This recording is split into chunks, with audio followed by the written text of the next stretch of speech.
Hi, welcome. I'm Eddie Tanner. I'm the owner here at DeepSeeded Community Farm. Happy to have you out for a veggie pickup. Let me give you an orientation for how you get your produce each week.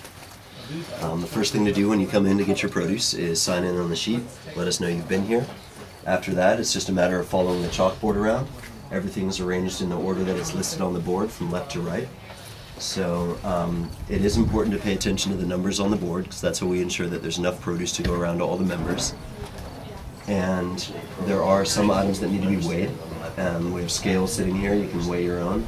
We do provide bags, but we encourage you to bring your own as well. On the board you'll notice that it says extras.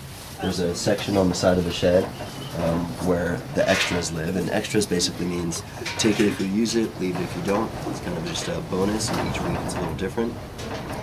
And we also have you pick flowers on the share some of the weeks, and if you do come here and see you pick flowers listed on the board, you can grab a pair of scissors from the basket right here, walk out. That whole area back there is the you pick flower garden, and go out there and pick the number of stems listed on the board. What flowers you got over there? Well, right now what's blooming are the sweet peas that I planted last fall, but pretty soon, not too long, that whole garden is going to be blooming with 30 plus different flowers. So.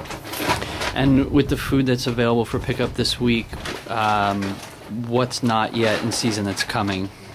There's still quite a bit yet to come. Tell us. So we're well into the season, but some things are just starting. The strawberries are just starting. Some of the summer squash patches, we have different varieties coming on. Cucumbers are still a couple weeks away. And then, following that, more of the summer foods, the beans, peppers, tomatoes, eggplants are a little farther off. Well, my goal is to grow an abundance of lots of different items. So I grow a small patch of many different crops every week of the growing season, so that each week when members come to pick up their produce, there's 8 to 12 produce items, varying throughout the weeks. Mm-hmm. Yeah. Why is DeepSeeded Farm such a popular CSA? Well, one thing that's great, CSAs have always been a great way to get produce. The customer gets a little connection to the farmer and the land that's growing the food, and gets really fresh produce as well. And this farm has another twist on it in that the farm members can come right here. My farm is close enough to where the people live that folks can come right to the farm, pick up the produce here instead of just getting a box at their door or something like that. And so I have the opportunity to make it a little more interactive. I have the you pick flower garden and a patch of strawberries just for the kids, and so yeah, great way to get fresh produce and see where it's all coming from. So DeepSeeded Farm has 160 member households, and we're now full for the 2010 season. Awesome. But we're a new farm, so we're still in the expansion process, just trying to figure out how much food this land can really grow. Why don't you plug the Freshman Farmer blog and how you got involved with that? So for a long time I've purchased some of my farm supplies from a company called Peaceful Valley Farm Supply, and they a couple years ago began a program of trying to spread information on the internet about beginning farmers and the things they go through to start their new farm businesses.